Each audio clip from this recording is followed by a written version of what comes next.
Thank you all very much for coming along this morning. I'll introduce our speakers in a second. So this is the second of this series of ConstructionCast. We've got some brilliant speakers. We're going to talk about all sorts of things, really, but mostly things about why buildings go wrong is essentially the premise of what we're going to cover. So we've got Jerry Tate, who's an architect, possibly one of my favourite architects, founder of Tate & Co. Ruth Kavanagh. I could go on. I was tempted to say one of my favourite lawyers in the northern area of Colchester. Ralph Gifford, who I haven't done any work before with, but he works occasionally with Jerry and is a surveyor and chartered project manager at Ward Williams, based down in Truro. We work with Ralph. He's our favourite project manager, Stuart. My favourite insurance broker from Fenchurch Street is the managing director of insurance brokers Ross Gower, Richard O'Brien. So very sweet and simple with the introductions. So the basis of what we're talking about today was the news that obviously everybody heard about in September, where we discovered that all the schools that children were going to, apart from the posh ones, were broken. And all of a sudden, all the roofs were going to fall in on every student in the land.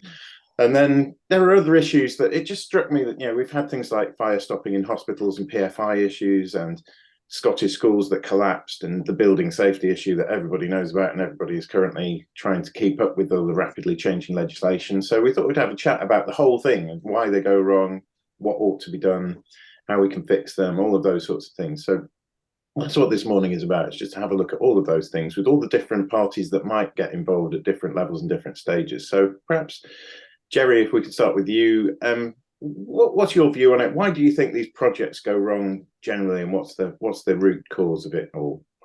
Yeah, right. It's quite a simple question. I think it's a reasonably complicated answer, probably, like all these things. But the first thing is sort of, what do you mean by kind of wrong, and you know, defining, you know, a project going wrong, and they're all kind of those scandals that we've had over the last few years. They've all been a bit different, actually. So the ones that are really memorable, obviously RAAC. You know, I think I'm here because I wrote an article in Building Magazine just saying how outrageous it was we're not able to sort of fundamentally house our pupils. You know, RAAC is a structural problem, and that is fundamental. And we've also had obviously fire safety problems with Grenfell, and that is fundamental as well. But you know, leaking, acoustics, climate, people not liking a building, that's quite a lot. You know, there's all different definitions of why things go wrong. And you know, from what we see as architects, you know, really that is a combination of sort of education, bad briefing, a short-sighted approach, possibly not long-term decision making, but actually more and more a very complicated project setup. So it's like, you know, complicated ownership and complicated project delivery means there's not clear lines of responsibility in the project. And that's something that I think people are super aware of, you know, like the Building Safety Act trying to address that. The Hackett report was that kind of front, you know, Judith Hackett was front and centre. That's what the problem is here. No one feels a sense of responsibility. And sort of to stop me banging on, you know, the last thing, I just did some sort of basic maths on, you know, the consequences of decision making. So the RAAC, the reinforced autoclaved aerated concrete stuff, that had a 30-year lifespan. I mean, that's disregarding any, you know, bad design, bad installation, any kind of defects that came from it, but not being used properly. Its inherent properties were it had a 30-year lifespan. So there are 452 schools with RAAC, and that means you need to basically replace an average of 19 a year over a 30-year period, if you built them over a sort of steady period. And at the moment, the government are replacing, refurbishing 50 schools a year. So the maths of that is that 2% of the building require 38% of the replacement and refurbishment that the government had kind of allocated as a capital budget. So I think like that is an example of a decision being made, you know, 30 years ago to implement RAAC across a kind of building portfolio, and then a lack of understanding of the consequences of that decision making for the kind of following 30-year period about the investment needed to maintain that building estate, if that makes sense. So there you go. The simplest answer, I think, probably is clear lines of responsibility in terms of ownership and delivery of buildings. I think that's interesting. I don't know what people think. Yeah, common theme there is that, you know, as you say, it's the thing that hits all of them is that complexity and working together thing. And it's something that came up in a seminar that Richard and I were in yesterday on building safety. So yes, Brilliant. Thank you. Let's go legal because everybody likes going legal. So what's the implications, Ruth? So legally, is there anything redressed? And interestingly, just before we started this, Ruth mentioned something that I've, a word that came into my head when she mentioned this was mesothelioma, which is one of my favorite words that I learned a long time ago. So what are the legal implications? Is there any redress? Do we have anyone to blame? Will there be anyone to blame for, particularly with the RAAC thing? What's the, with that being so new, what will the government do? Yeah, I mean, I think in relation to, as you say, it is really new insofar as, we know that they have actually, or that there have been, they've known about it for the last few years. There have been a few failures. I think we spoke about one prior to us going live in 2019. And, but I think, often the government does step in. And when you speak about mesothelioma, I said to you, in that instance, when everybody found that there was an issue with asbestos, the government stepped in and produced some legislation which enabled parties to go back and find those responsible and effectively get to their insurance. The same really is with the fire safety as well. The government has stepped in. They've produced legislation which, instead of having the normal kind of 12-year limitation period, they've extended the limitation period to 30 years under the Effective Premises Act. That is simply, I assure you I'm not being cynical here, that the government has done that because they want to get to the party that is potentially insured, whether that's the architect, the contractor, potentially insured. Obviously, if they're undertaking the design and build. So, they have, the government does often step in. In this instance, I accept that, RAAC, everyone knew, or the people specifying it knew it had a 30-year lifespan. So the question is that quite the same really as the issue of asbestosis? No, I don't think it is. Definitely not. Is that the same with the fire safety? No, again, I don't think it is. And the difference I think we have here that we spoke about before is that, the government was heavily involved. The government has built a lot of these schools. The government, we talked about hospitals. The government has built a lot of these hospitals. So it's difficult in this instance, I think, to turn around and say and produce some retrospective legislation to try and point the finger at others. But I'm sure they might be scratching their heads at the moment, thinking how they may do that. It's an interesting point because I'd never considered that they might do some, but obviously they did do that. That's exactly what they did with the Building Safety Act things. So, and exactly what they did with the asbestosis claims as well. Yeah, I know. There's a law firm up in Sheffield that's still dealing with the National Union of Mine Workers and the coal board and all of those sorts of things from the days when mining was a massive thing in this country. And that's, they did it, as you say, the issues are still ongoing. So Richard, so obviously that leads nicely into the issues around insurance. What the insurance implications? Ruth's right in terms of it's a very different issue. The RAAC issue is very different to the buildings, the cladding issue, essentially, building safety. I mean, obviously, when it first kicked off, oh God, are we going to go through all this stuff again? But ultimately, the cladding issue was on the property side. Everyone was obviously very worried. The property insurers were very worried about fire. Whereas with RAAC, essentially, it's an inherent defect, which is automatically excluded under all property policies. So, people have got to replace their buildings. There won't be any redress under property owners insurance. So the property market, they're pretty relaxed. The only thing they're not relaxed about is obviously part of the insurance is property owners liability. So therefore, if someone has a survey and they go, look, we've got RAAC, we think it might be unstable, then there's a liability issue if you've still got people using that building and obviously if they get injured subsequently. But again, I think the view is that the chances of that are pretty slim. So again, like speaking to property underwriters in the city, they're not ones I've spoken to are not overly concerned. As I said, it's an inherent defect. And then the difference on the professional liability side or professional indemnity, again, which we touched on earlier, this is a very long tail issue. A lot of these things were built back in the 60s and, they were built with the knowledge that it's got a 30-year lifespan on it. So I don't, again, the PI underwriters, not expressing any immediate concerns about this. Apart from one of the ones I quizzed, his son can't go to school, so he's a bit annoyed about the whole thing, but only on a personal level. So I don't think the repercussions are going to affect the insurance market certainly nowhere near the effect that Grenfell had. Like I said, the wider building safety thing, that has been a much bigger issue and has been quite a lot of fun and games over the last few years.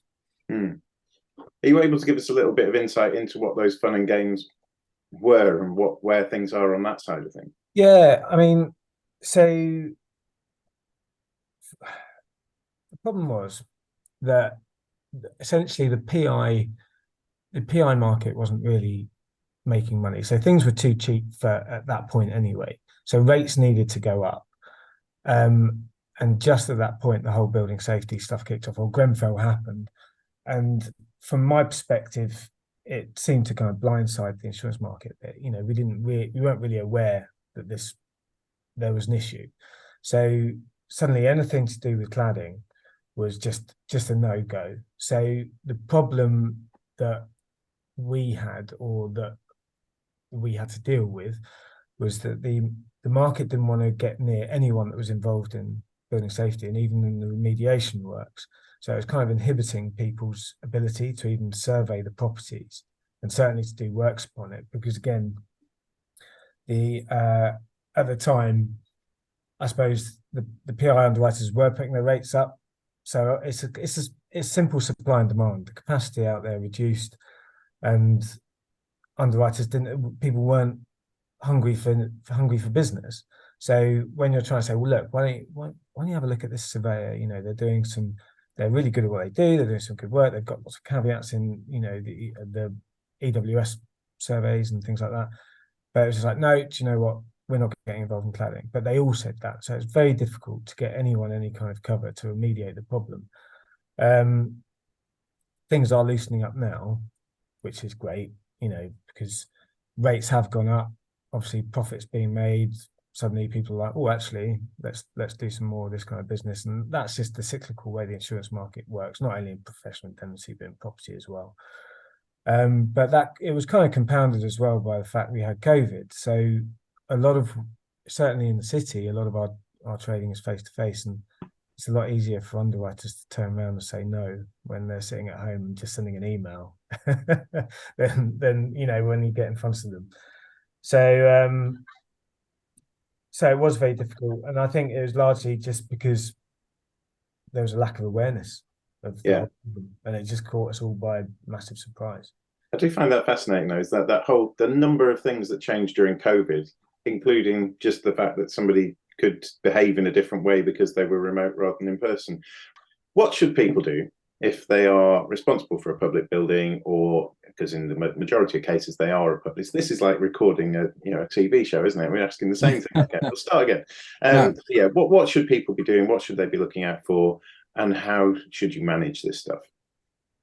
Yeah, no, thanks, Stuart. So in the experience I've had with the sort of the public sector clients that we're working with, actually, you've had government departments contact them, not just this year, actually previously as well, asking them to check their estates for RAAC. So property managers, facilities managers, the people who are in charge of the buildings should already be aware, or should at least be undertaking regular surveys of the condition of their buildings, also to understand their construction as well. In the sort of current situation where obviously there's been the recent sort of, we must act quickly, if building managers and estates managers aren't sort of completely au fait with everything on their estate, or maybe they're new to their position, they should certainly be contacting chartered surveyors, chartered engineers, to get them out to their sites to come and survey buildings where they think they may have a problem. I certainly know in cases that we are working on, we are having whole estates for different clients are being surveyed by DFE surveyors who are being brought down and coming from all over the place to try and assess the problem. In the event that there is RAAC found and it is deemed to be that you need to sort of clear a building, then sort of measures should be put in place at the advice of the surveyor engineer who has been to site. Often that may mean you have to clear the areas depending on the severity, back propping might need to take place, but all of this type of stuff isn't often a sort of do it that day. Clearing a building is, but doing the propping and then doing the remedial works isn't something that will often happen that day. So you've got to be thinking about sort of the contingency plans and where else you might need to put people as part of to remain operational. So it's a really tricky one. It's a really tricky one because you've got a large estate and you've got a lot of different, and you've got an estate that is in a probably mixed condition, I would say. And Jerry, you said earlier that it's a 30-year lifespan of this stuff. I was doing a little bit of reading before this, and there's other stuff out there that says if the property has been well maintained, it can last longer than 30 years. So I would say a really key thing for people to look out for, especially if they're new to their position or coming into a public sector role where they're responsible for buildings, would be to doing an assessment of the existing condition and also of the sort of maintenance that has taken place on that building over the course of its lifespan, and ensuring that checking those records to see what has been done. If there has been regular maintenance and there has been a well-funded scheme that has allowed the building to be maintained properly, then I suspect the risk of an immediate failure would be lower than a building that, say, has had less regular maintenance or less money spent on it over time. So I think, long and the short of it is, if you're not sure, contact surveyors, structural engineers, but in the event of sort of the DFE managed sort of properties, I think they will have been in touch with you already, or should have been, and you should hopefully have had surveys already. But if you're not sure, certainly go to engineers and surveyors in the first instance. Ralph, this might be a really stupid question, but what maintenance can you do on RAAC? The RAAC panels, from my understanding, a lot of them are on the roofs of flat roof buildings. Not all of them, right? But and in walls. Now, a roof has got, as Jerry will say, you'll have your structural roof sort of frame, of which the concrete autoclaves will make up that. But then you'll have waterproofing. There'll be reinforcement in the autoclave, and it's about the I suppose the layers on top of the concrete, stopping water from getting to the concrete, which will then cause the degradation then obviously the failure. So I'm not a structural engineer, but if you had the RAAC that was in a completely encased, waterproof type box for 30-40 years, you might find the degradation is very minimal, potentially nothing. I'd imagine there would be some, but I mean, it's the impact of weather, etc., water, that's the thing that causes the issue, and therefore it's the items above the concrete that can cause the failure. Anecdotal evidence. I was speaking to a building inspector yesterday, and they said they were looking at some private dwellings in Knightsbridge, Kensington, an affluent area of London. The building's obviously been well maintained for the last 30-40 years. That did have RAAC, and they said that, the stuff's absolutely fine. It's all as a result of the water ingress. So, the problem comes, maybe with the public buildings that haven't been adequately maintained. It's all about the water ingress and then affecting not that I'm a surveyor, but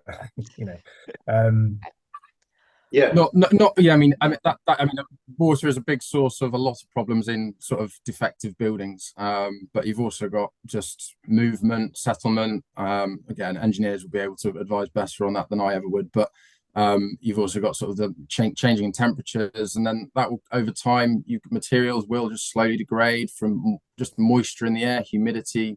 Things start to deflect, and you should hopefully start. I mean, if you walk around and you think you've identified RAAC and you can see huge, great cracks in it, or you can see deflection in the panels, then you probably know that you've potentially got a problem that you're going to have to deal with. But again, you should be it should be part of a regular maintenance inspection regime of your properties, so that you're going around and assessing the risk on an annual basis to understand where your problems are.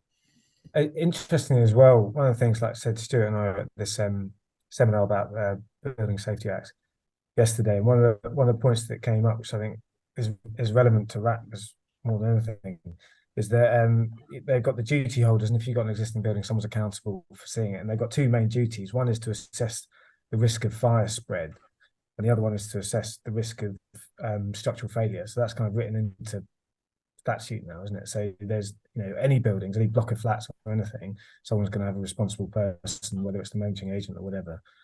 In the statute, they have to assess the risk of structural failure. I think that's a really important point, actually, the responsible person thing, because I don't want to worry people on the panel, but so that technically, like the legal specification for a primary structure full stop is a 60-year lifespan. So RAAC technically had a 30-year lifespan, but it's not like a washing machine, or it's not like a thing that just kind of falls over after 30 years. Ralph's totally right that the failure of RAAC comes from essentially, the steel rusting, and the steel inside it rusts because water gets in. That's the primary reason it goes wrong. But even 60-year, all structures have a 60-year lifespan, but of course they don't. The structures that you work with which last for hundreds and hundreds of years.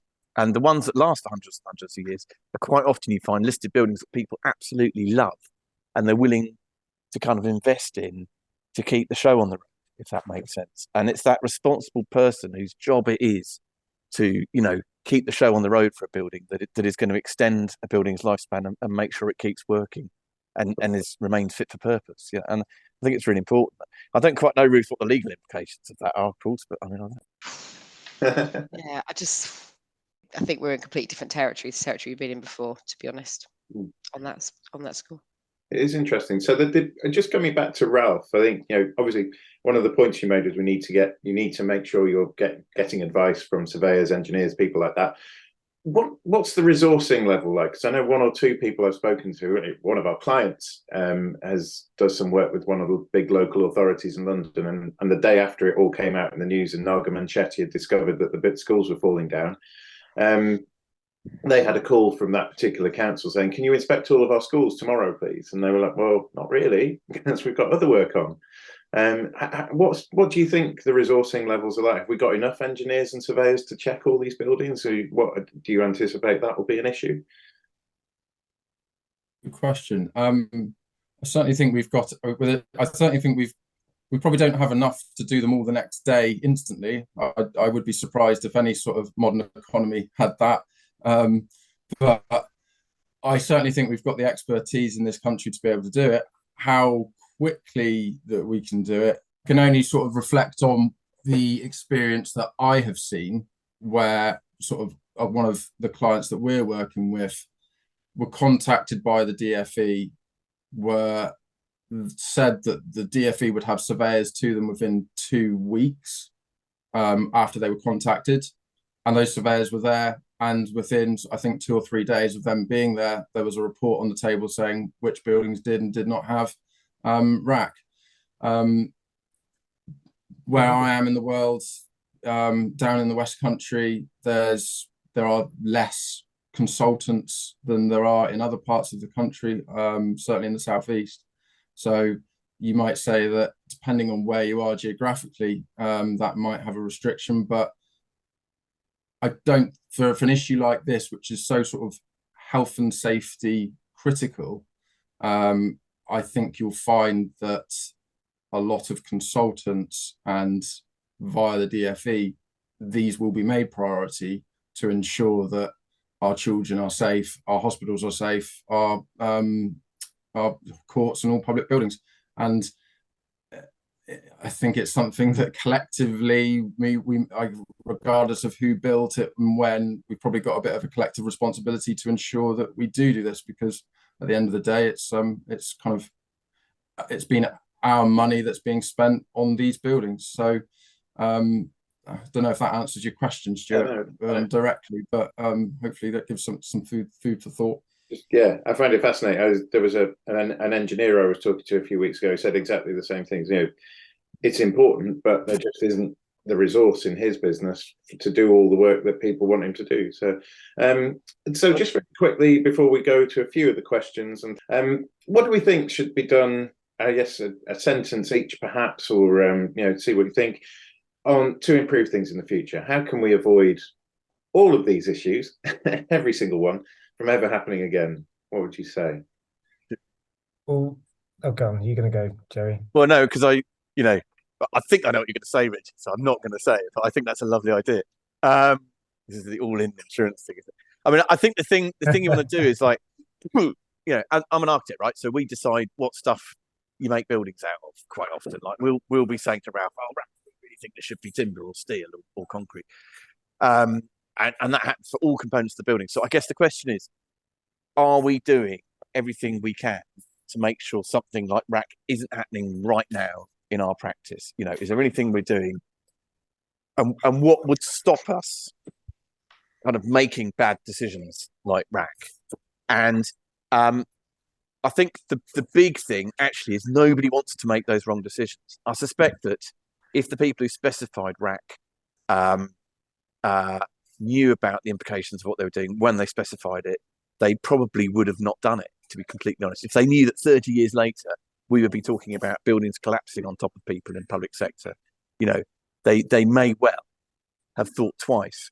So I think there is something about education and decision making that's got clear lines of responsibility, but also at the same time, education and through awareness of what we're actually specifying in building.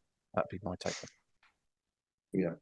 Like the maths of it is, if say schools have a 60-year lifespan and you've got 24,000 schools across the UK, you need to be fundamentally refurbishing 400 schools a year to keep the stock rolling. They're doing 50 a year at the moment, and the DV capital budget has halved over the last 10 years, right? So the maths of it doesn't make sense. So there is, yes, there is a sort of fundamental requirement for maintenance, but there's a fundamental requirement on us, which, to be fair, is gaining weight in law to make buildings which are maintainable. I mean, I have an anxiety, and I shouldn't say it's going to get shot in a minute, but I have an anxiety about modular construction, actually, for example.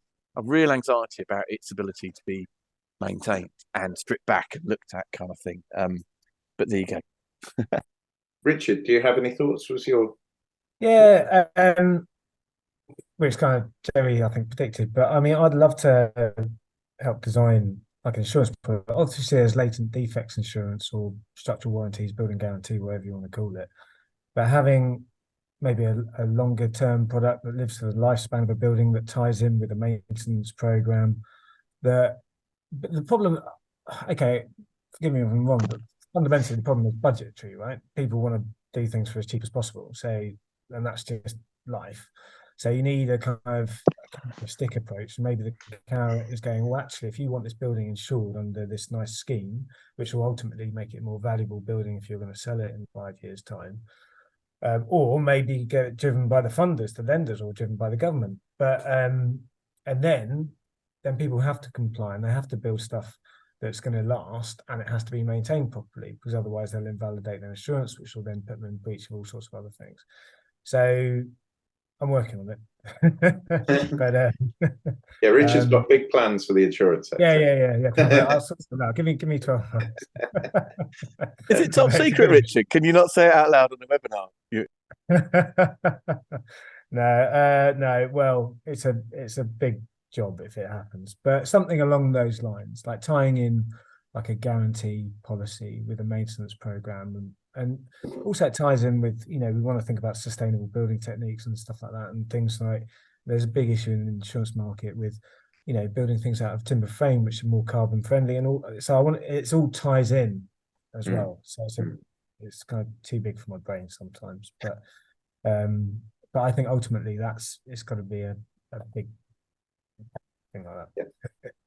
And Bruce, from your perspective, do you think that the Building Safety Act and things are heading in the right direction? Do you think there should be more? Do you think people are going to change things again, as you say, with new legislation? What do you think legally? I don't think that in relation to RAAC it's going to have the same effect on the government thinking about it, because I think the government has obviously, it's been public, it's a public procurement, it's been their money, so I'm not sure they're necessarily going to be legislating like they have done with the Building Safety Act. But I think kind of going forward, we know that the government, the public procurement hasn't been as great as it could have been over the last 10, 20 years. And I think really tightening up on that and, making sure that the contracts are in place, making sure the appointments are there, making sure that, as far as they can, putting the onus on, the likes of, unfortunately, Jerry, to design something that is going to have the correct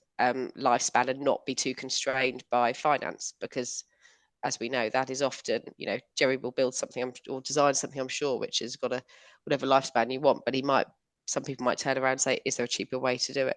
Well, I think you've nailed it, honestly. Like, I think the point about procurement and the decision making that I do, but the point is, when things get procured, they look at the capital cost to practical completion. Always, they never look at the whole life cost.